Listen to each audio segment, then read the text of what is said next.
بسم اللہ الرحمن الرحیم الحمدللہ رب العالمین والصلاة والسلام علی رسولہ الکریم۔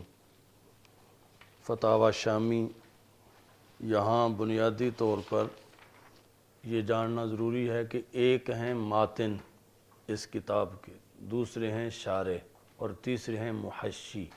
اور ماتن جو ہیں وہ ہیں امام طمرطاشی اور شارح ہیں امام حسکفی کشک والے کاف کے ساتھ، اور محشی ہیں امام شامی جن کو ابن عابدین کہتے ہیں۔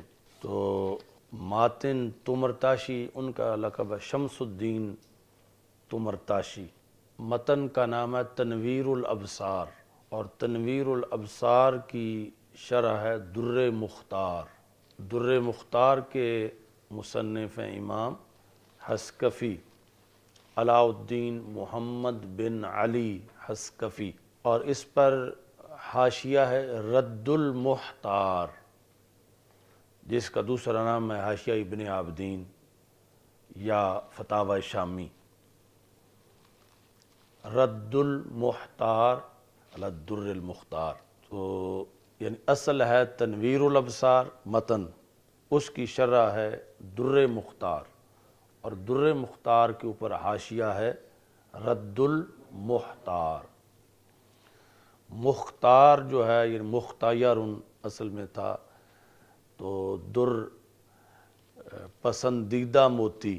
مختار کے دو معنی ہیں، ایک جس طرح ہم کہتے ہیں کہ رسول اکرم صلی اللہ علیہ وسلم مختار کل ہیں، اور دوسرا مطلب اختیار سے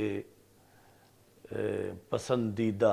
تو نبی اکرم صلی اللہ علیہ وسلم کے القاب میں جو مختار ہے، یعنی لفظ کے لحاظ سے آج یہ لفظ موجود ہے، یعنی جو مخمس ہے صفہ کے سامنے 5 کونوں والی عمارت جس کے اندر رسول پاک صلی اللہ علیہ وسلم کا روضہ پاک ہے، تو وہاں جو اس کا دایاں کونا ہے صفہ کے سامنے، اس پر الرسول المختار، یعنی نجدیوں نے اگرچہ بہت کچھ مٹا دیا ہے لیکن یہ لکھا ہوا ہے، لیکن اس کا وہ مطلب وہ نہیں لیتے جو ہم لیتے ہیں، یعنی ان کے نزدیک وہ مطلب نہیں ہے جو مختار کل والا مطلب ہے، یعنی مختار بمعنی اختیار والا۔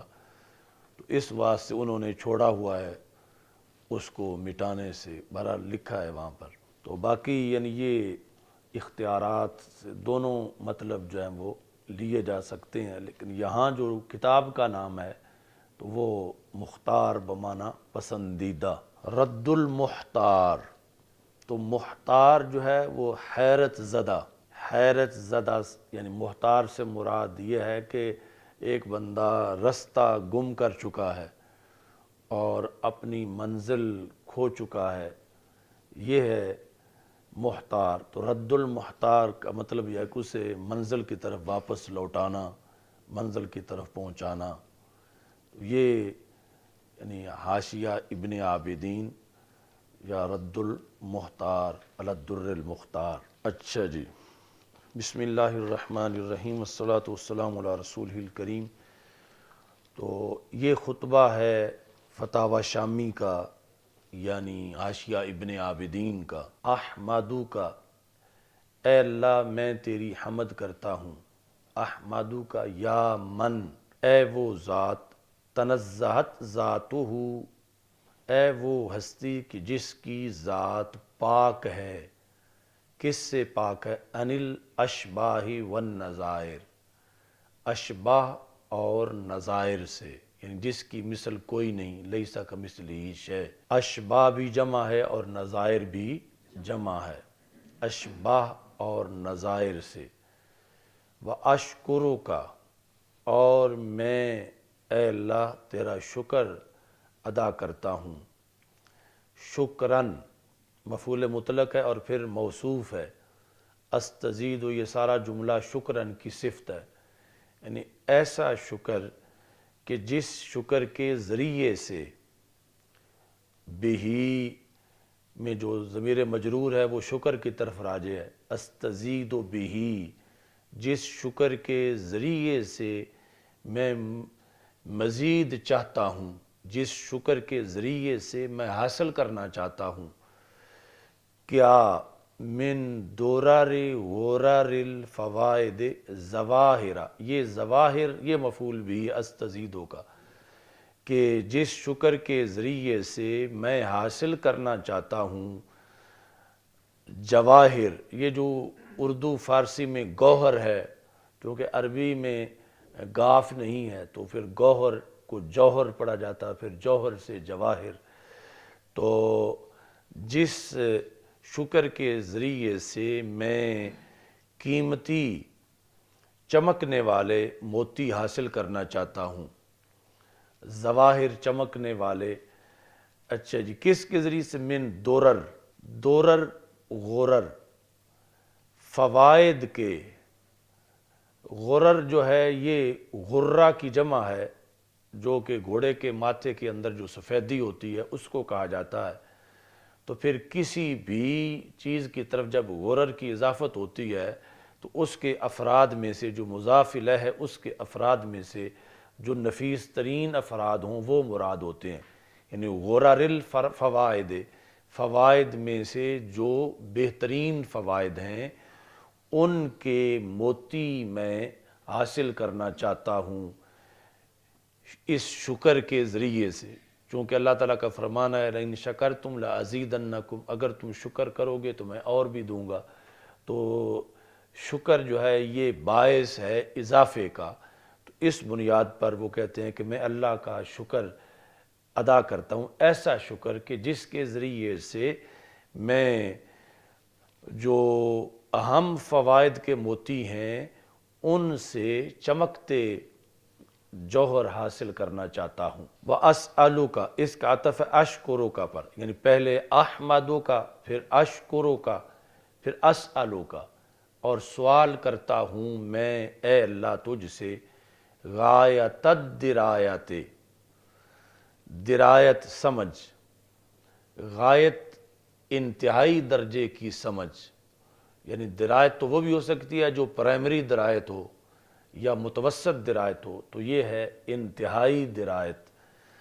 وَدَوَامَ الْعِنَایَاتِ، اور میں سوال کرتا ہوں اے اللہ تجھ سے ہمیشہ کی نگہبانی کا، یعنی عنایت سے مراد ہے اللہ کی نگہبانی بندے کے لیے، تو اس کا دوام کہ تو ہر وقت میری نگرانی کر، میری پاسبانی کر۔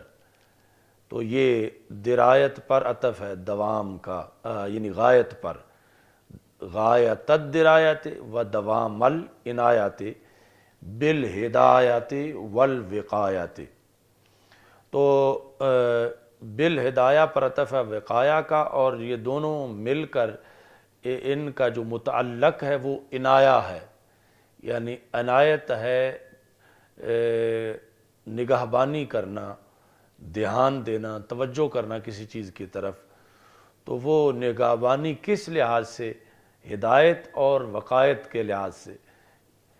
دوام العنایات بالہدایات، یعنی بالہدایہ کا تعلق نہ دوام کے ساتھ ہے نہ پیچھے درایت کے ساتھ ہے، بلکہ اس کا تعلق عنایت کے ساتھ ہے، اور عنایت کی کئی قسمیں ہیں، تو اس واسطے عنایت کو معین کرنے کے لیے کہ کون سی عنایت میں چاہتا ہوں، کہ عنایت بالہدایہ والوقایہ، کہ میرا اللہ دھیان رکھے، میرا اللہ تعالیٰ میری پاسبانی کرے ہدایت کے لحاظ سے اور شر سے بچانے کے لحاظ سے، اس کا میں سوال کرتا ہوں۔ اچھا جی، تو یہ اصل میں اب سارے کتابوں کے نام ہیں جو فقہ کی مشہور کتابیں ہیں، تو اصطلاحی طور پر کتابوں کے نام ہیں اور لغوی طور پر یہاں مراد ہیں، یعنی یہاں معنی ان کا جو عرف میں کتابوں کا ہے وہ مراد نہیں ہے، یعنی ہدایہ جس طرح کتاب ہے،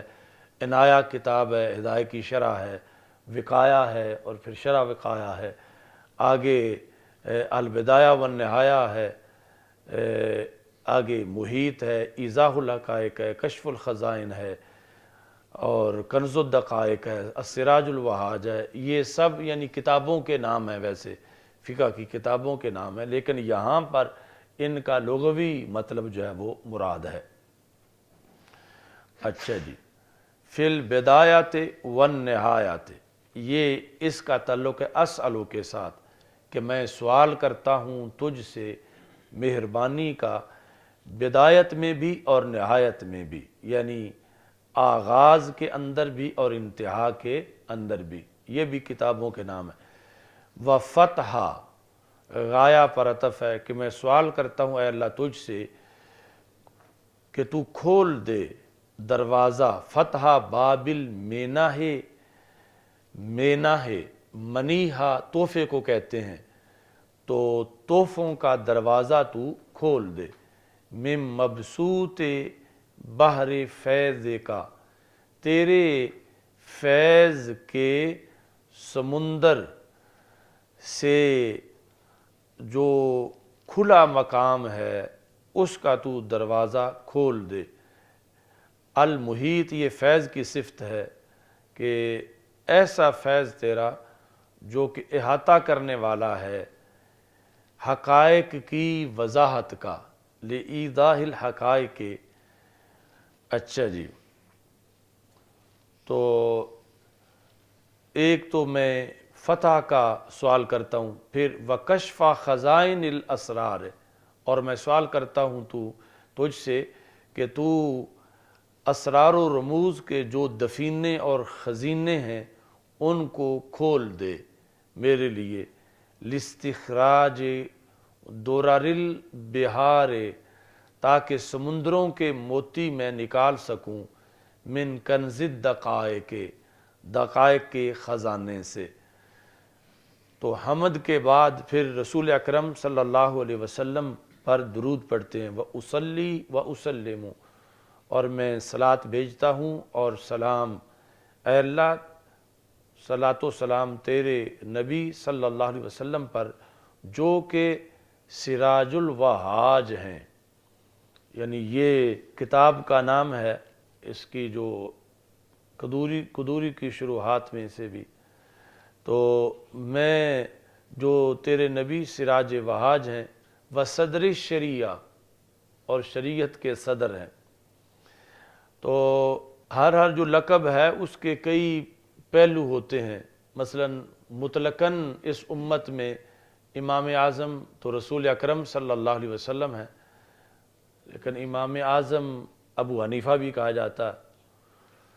تو امام اعظم جس وقت امام ابو حنیفہ کو کہا جاتا ہے رحمہ اللہ تعالیٰ، تو اس وقت یہ ہے کہ امت کے اندر صحابہ کے بعد جو ائمہ ہیں ان میں امام اعظم، اور جس وقت رسول اکرم صلی اللہ علیہ وسلم کو کہا جاتا ہے تو پھر یہ ہے کہ انبیاء کے امام اعظم۔ تو آج کے یعنی غیر مقلدین جو ہیں وہ القاب کی اس تقسیم کو نظر انداز کرتے ہوئے اعتراض کرتے ہیں کہ وہ کہتے ہیں امام اعظم امام دین رحمت للعالمین صلی اللہ علیہ وسلم، کہ یہ تو رسول پاک صلی اللہ علیہ وسلم کا لقب ہے اور تم ایک عام یعنی امتی کو دے رہے ہو۔ تو اس میں یہ ہے کہ یعنی اس کے علاوہ جو القاب وہ استعمال کرتے ہیں مطلقاً، تو ان میں بھی یہی تقسیم ہے، ورنہ اصل میں جو شیخ الاسلام ہیں یا جو حکیم الامت ہیں وہ تو سرکار دو عالم صلی اللہ علیہ وسلم کی ذات گرامی ہے کہ جو بانی ہیں اسلام کے، قائد ہیں۔ تو اس کے بعد یہ جو اس طرح کے القاب ہوتے ہیں ان کے اندر اضافی طور پر زمانے کے لحاظ سے مراد ہوتا ہے، جس طرح کہ حضرت صدیق اکبر رضی اللہ تعالیٰ عنہ وہ صدیق اکبر ہیں، تو امتوں کے اندر نبیوں میں جو ہیں وہ ظاہر ہے کہ یہ لقب اس دائرے کے اندر نہیں ہے، انبیاء کے بعد جو امتوں کا دائرہ ہے، جس طرح یعنی قائد اعظم کا لقب ہے، تو یہ ساری صورتحال جو ہے وہ ہر لقب کا ایریا سامنے رکھتے ہوئے پھر اس کا مطلب بیان کیا جاتا ہے۔ تو امام اعظم ہم جس وقت نعمان بن ثابت کو کہتے ہیں تو اس سے مطلب ہرگز نہ صحابہ کا ایریا ہے نہ انبیاء علیہ السلام کا، بلکہ صحابہ کے بعد جو ائمہ ہیں امت میں ان کے لحاظ سے یہ کہا جاتا ہے۔ تو اعتراض تب بنتا ہے کہ جس وقت یعنی یہ کہنے والے، لقب دینے والے یا سمجھنے والے یہ مراد لے رہے ہوں دوسرا مطلب، تو پھر اس پر اعتراض ہوتا۔ تو یہاں اب یہ لفظ صدر الشریعہ بولا گیا، تو صدر الشریعہ یعنی جو فقہا کے اندر عبید اللہ بن مسعود جو ہیں ان کا لقب ہے صدر الشریعہ، اور بعد میں جو ہے وہ اور بھی فقہا کو کہا گیا۔ تو حقیقت میں اب صدر الشریعہ جو رسول اکرم صلی اللہ علیہ وسلم ہے۔ تو یہاں پر یہ جو علی نبی کا السراج الوہاج و صدر الشریعہ، تو اب یہ لغوی معنی ہے اور اس کے لحاظ سے مراد رسول اکرم صلی اللہ علیہ وسلم ہے۔ اور بعد میں جو لقب دیے گئے، جس طرح شاگردوں نے اپنے استادوں کو یا ہم عصر لوگوں کو دیا، تو وہ یہاں پر مراد نہیں ہے، چونکہ وہ تو صحابہ، تابعین، تبع تابعین کے بعد جا کر امام ہیں جن کے القاب جو ہیں وہ ایسے رکھے گئے ہیں۔ صاحب المعراج، تو معراج الدرایا کتاب ہے، تو صاحب المعراج وہاں جب ہوگا تو مطلب جنہوں نے معراج لکھی ہے، جس طرح صاحب ہدایہ کہا جاتا ہے، تو یہاں جو ہے وہ مراد ہیں وہ آسمانوں کا معراج جو ہے جو رسول اکرم صلی اللہ علیہ وسلم اس کے لحاظ سے صاحب معراج ہیں۔ تو یہ سارے القاب یہاں پر رسول اکرم صلی اللہ علیہ وسلم کے ہیں۔ وحاول مقامات الرفیہ، وہ ذات اے اللہ تیرے وہ نبی جو کہ مقامات رفیہ کے حاوی ہیں، یعنی جتنے بلند مقامات ہیں، جتنے بلند مقامات ہیں مخلوق کے اندر اللہ کے بعد، ان سب کے جو حاوی ہیں، چونکہ آپ سید الرسل علیہ السلام ہیں اور سید الخلق ہیں، تو اس بنیاد پر حاوی مقامات الرفیہ ہیں۔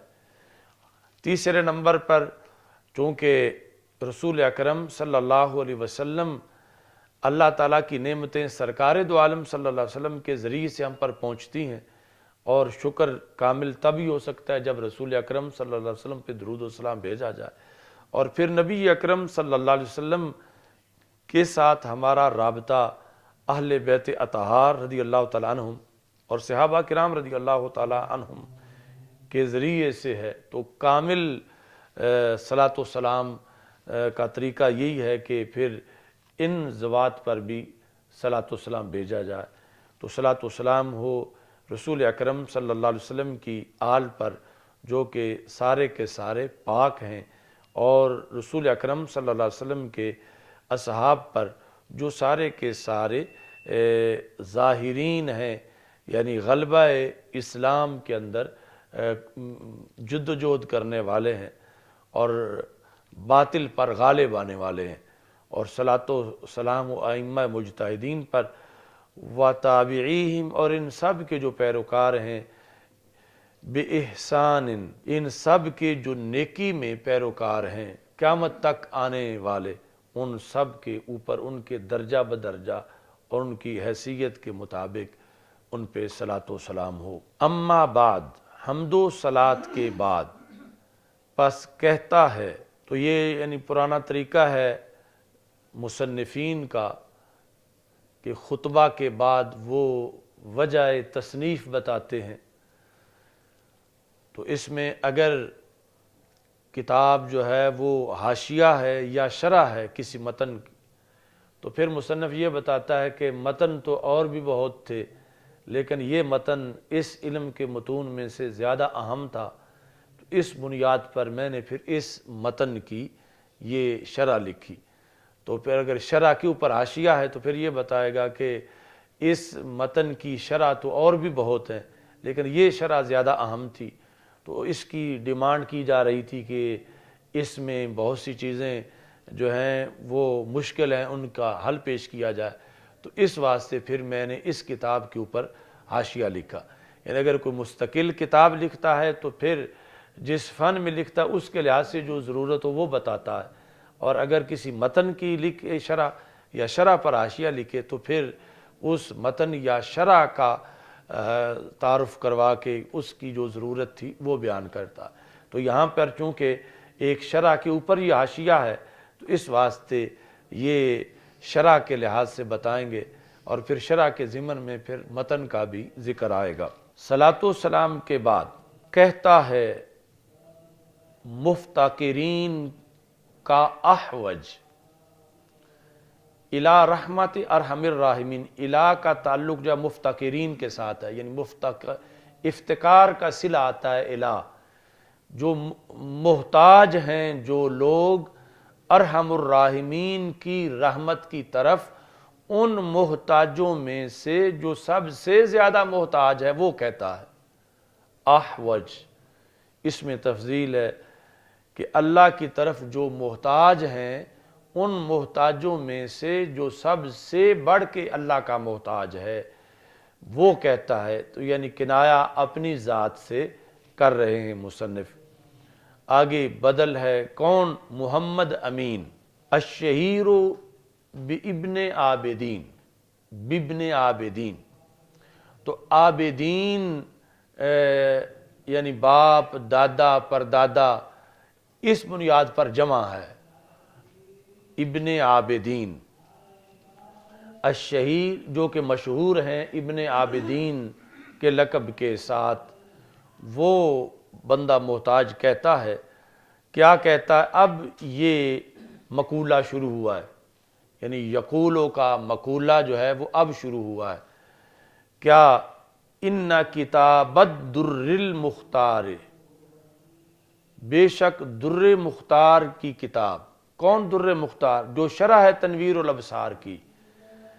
تو ان کتاب الدر المختار، آگے خبر یہ ہے قد طار فی الاقطار، کہ تنویر الابصار کی شرح جو در مختار ہے، یہ در مختار جو ہے ممالک کے اندر مشہور ہے۔ قد طار فی الاقطار لغوی معنی ہے کہ اس نے مختلف ممالک میں پرواز کی ہے۔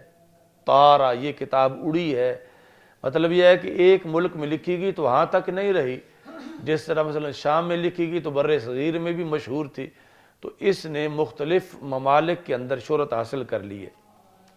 وَسَارَ فِي الْأَمْصَارِ، طارہ پر عطف ہے کہ اس نے سیر کی ہے مختلف شہروں میں، سیر کی ہے مطلب ہے مشہور ہوئی۔ وَفَاقَ فِي الْإِشْتِهَارِ، اور اس نے شہرت میں فوقیت حاصل کر لی ہے۔ عَلَى الشَّمْسِ، سورج پر، فی رابعۃ النہار، یعنی وہ سورج جو دوپہر کے وقت چمک رہا ہو اس سے بھی اس نے شہرت حاصل کر لی ہے۔ تو یعنی سورج تو ویسے ایک ایسی چیز ہے جو بہت آشکار ہوتی ہے، لیکن دوپہر کا سورج جو ہے وہ مزید آشکار ہوتا ہے۔ تو یعنی یہ کتاب جس طرح حصی طور پر سورج ہے، معنوی طور پر اس کی روشنی ہے، اور حصی طور پر سورج کی روشنی سے اس کی معنوی روشنی فوقیت حاصل کر چکی ہے۔ تو جب اتنی یہ مشہور ہوئی ہے، حتی اکب الناس علیہ، اکبا، اکبا کا مطلب ہے جھکنا۔ تو کتاب کے مطالعہ کے وقت کتاب کے اوپر جھکا جاتا ہے، یہاں تک کہ جھکے ہوئے ہیں لوگ اس پر، یعنی دنیا کے اندر۔ یہ ایسی نہیں کہ یہ الماریوں میں بند پڑی رہے، بلکہ یہ جھکنا مستلزم ہے اس کو کہ کھلی ہوئی ہے کتاب کے سامنے، کتاب کھول کے مفتیان کرام اس کے مطالعہ میں پوری دنیا میں مصروف ہیں۔ وَسَارَ مَفْزَعُهُمْ إِلَيْهِ، اور یہ ملجا و ماوا بن چکی ہے مفتیان کرام کا۔ مفزع وہ جگہ ہے جہاں گھبراہٹ کے وقت بندہ جا کے پناہ لے، تو جس وقت مفتیان کرام کے پاس لوگ آ جاتے ہیں کہ کیا فرماتے ہیں علماء دین اس مسئلہ کے بارے میں، تو اہم ایشوز پر پھر جب ساری دنیا حل چاہتی ہے اور مفتیان کرام کے لیے مشکل ہوتی ہے، تو یہ ان کی ایک گھبراہٹ ہے کہ ہمیں کوئی اب ایسی جگہ ملے جہاں اس مسئلے کا حل لکھا ہوا ہو۔ تو اس گھبراہٹ کے وقت وہ اس کتاب کی طرف آتے ہیں۔ تو یہ اتنی بڑی حیثیت حاصل کر چکی ہے عالم اسلام کے اندر، وَسَارَ مَفْزَعُهُمْ إِلَيْهِ، کہ جو لوگوں کا مفزع ہے وہ یہ کتاب بن چکی ہے۔ مفزع یعنی فزع کے وقت، گھبراہٹ کے وقت حل مسئلہ کے لیے لوگ جہاں جا کے چھپتے ہیں، پناہ لیتے ہیں، وہ یہ کتاب ہے۔ تو اتنا اس کتاب کی ڈیمانڈ ہے کہ لوگ اس پہ جھکے ہوئے ہیں اور حل مسائل میں لوگ اس کا رخ کرتے ہیں۔ وَهُوَ الْحَرِيُّ بِأَن يُطْلَبَ، یہ کتاب اس لائق ہے کہ اس کو طلب کیا جائے، چونکہ اس میں مسائل کا حل ہے اور اس کی طرف لوگ متوجہ ہیں، تو یہ اس لائق ہے کہ اس کو حل کیا جائے۔ وَيَكُونَ إِلَيْهِ الْمَذْهَبَ، اچھا جی، کہ جانے کا رستہ اس کی طرف ہو۔ وَهُوَ الْحَرِيُّ بِأَن يُطْلَبَ وَيَكُونَ، ان ساتھ لگے گا، وَيَكُونَ إِلَيْهِ الْمَذْهَبُ، اور جانے کی جگہ اس طرف ہو، یعنی مذہب کا مطلب ہے کہ شرعی نقطہ نظر میں کون سا پہلو اختیار کرنا ہے، تو اس میں اس کی رائے کے مطابق مذہب اختیار کیا جائے۔ فَإِنَّهُ الطَّرَازُ الْمُذَاهَب، طراز کہتے ہیں لباس کو، مذاہب جس پر سونے کی ملمع کاری کی گئی ہو۔ تو مذہب میں یعنی مذہب حنفی کے اندر یہ کتاب اس کپڑے کی طرح ہے جس پر سونے کے ساتھ نقش و نگار بنائے گئے ہوں۔ کیوں یہ ایسی ہے؟ فَلَقَدْ حَوَا، اس نے احاطہ کیا ہے، من الفروع المنقحہ، کہ جتنے تنقیح شدہ فروع ہیں، منقحہ یعنی ایک تو وہ ہیں کہ جن کی ابھی تنقیح نہیں ہوئی، یعنی وہ ملے جلے ہیں، وہاں پر ملاوٹ ہے، منقح اور غیر منقح ساری باتیں ہیں، تو وہاں تو اب جو ہے زیادہ احتیاط کی ضرورت پڑے گی کہ پتہ نہیں کہ یہ جس پر میں فتویٰ دینے لگا ہوں یہ منقح روایت ہے یا نہیں ہے۔ تو اس میں یہ امتیاز ہو چکا ہے کہ اس کے اندر جو ساری فروع ہیں وہ منقح ہیں، غیر منقح نہیں ہیں، تنقیح ان کی ہو چکی ہے۔ والمسائل المصححہ، کہ ایسے مسائل جن کی تصحیح ہو چکی ہے، یعنی اس میں غیر مصحح نہیں بلکہ مصححہ ہیں۔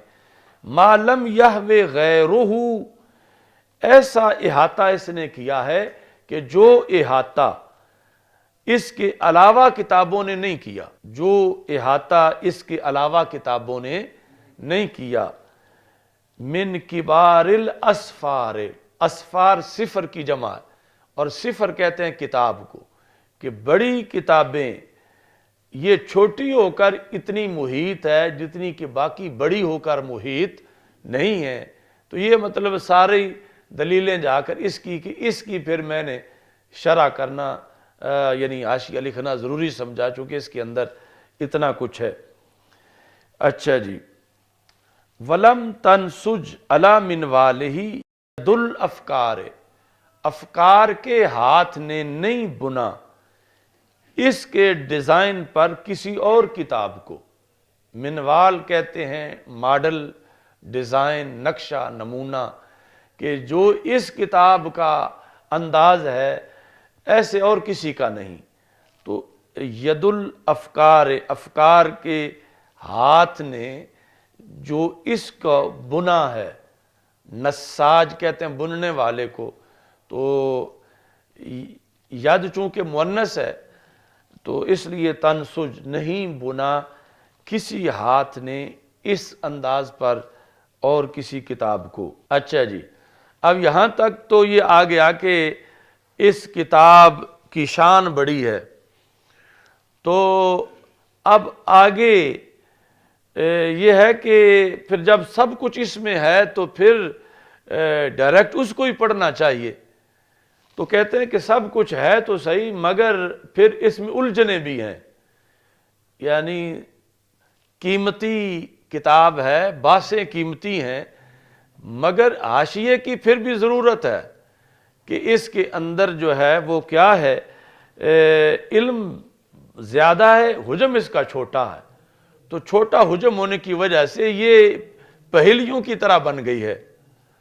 تو اس بنیاد پر ہمیں وہ پہیلیاں حل کرنی پڑیں گی کہ اس کے اندر ہے ایک خزانہ لیکن وہ چھپا ہوا ہے، تو بعض جگہ پردے اٹھانے پڑیں گے۔ تو یہ آگے رستہ بنا رہے ہیں کہ سب کچھ ہونے کے باوجود پھر بھی اس کتاب میں ابھی میرے کام کی گنجائش باقی ہے کہ جو کہ میں نے حاشیہ لکھ کے پھر اس کے اندر وہ لوگوں کی آسانی پیدا کرنی ہے۔ بعید انہ لصغار حجمہ ووفور علمہ، بیدہ کے ساتھ آگے تعلق ہے، قد بالغ فی الایجاز۔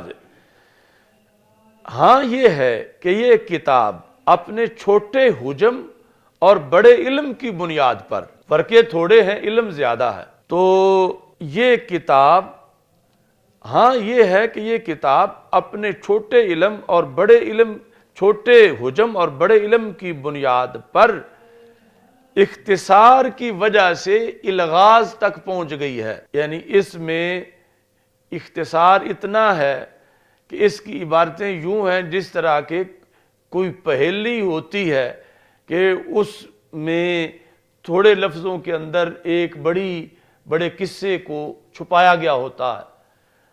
تو یہ ہے، ویسے الغاز جمع بنتی ہے لیکن یہاں الغاز یعنی پہیلی بنانا مصدر کے طور پر استعمال کیا گیا ہے۔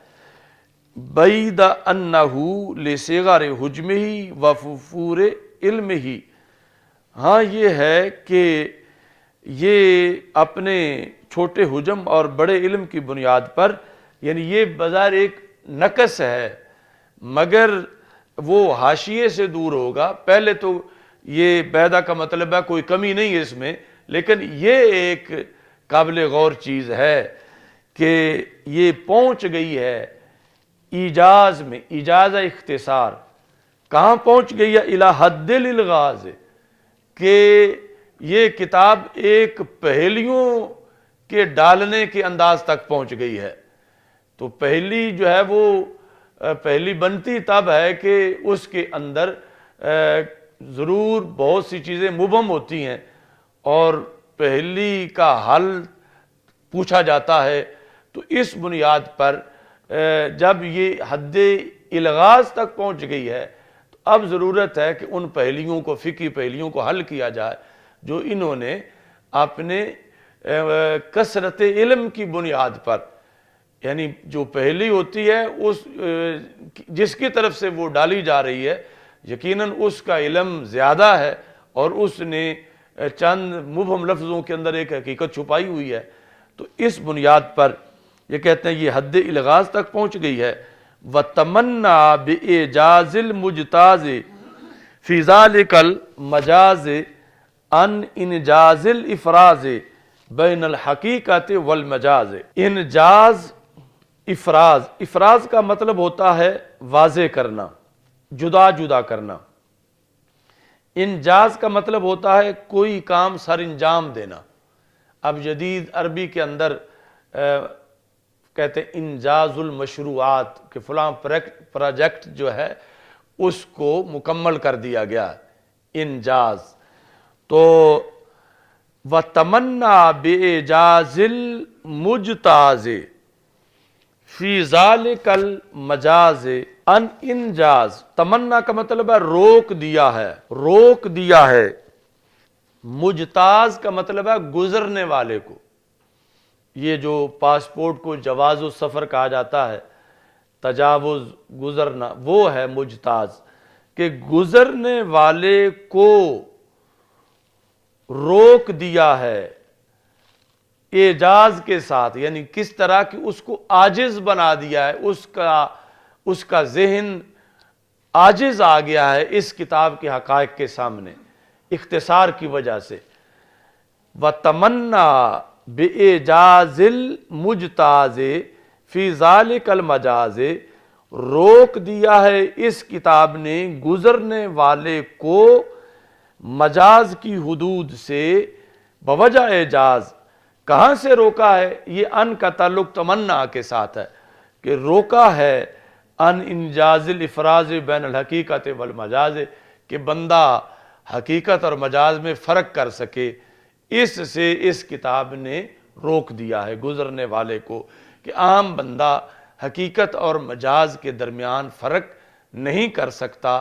تو اس لیے یہ کتاب اگرچہ بہت سے فضائل رکھتی ہے لیکن پھر بھی شرح کی یا حاشیے کی محتاج ہے کہ اس کی وہ گریں کھولی جائیں اور پہلیاں جو ہیں وہ حل کی جائیں۔ تو یہاں تک یہ مقصد تھا کہ پھر حاشیہ کے لیے متون میں سے شرح میں سے اس شرح کو منتخب کیوں کیا۔ آگے پھر بتائیں گے کہ پہلے کیوں نہیں لکھا حاشیہ، اب آ کے لکھنے لگے ہو، یعنی جب اتنی ضروری تھی تو اس کا بہت جلدی لکھ لینا چاہیے تھا۔ تو اس کا پھر آگے وہ بتائیں گے وقد کنتو سے، اور پھر آگے اس کا مزید انشاءاللہ ذکر ہوگا۔ الحمدللہ رب العالمین والعاقبۃ للمتقین والصلاة والسلام علی رسولہ الکریم استغفر اللہ لا الہ الا اللہ وحدہ لا شریک لہ لہ الملک ولہ الحمد وہو علی کل شیء قدیر اللہم بارک لنا فی الامور کلها وصلی اللہ تعالی علی حبیب سیدنا مولانا محمد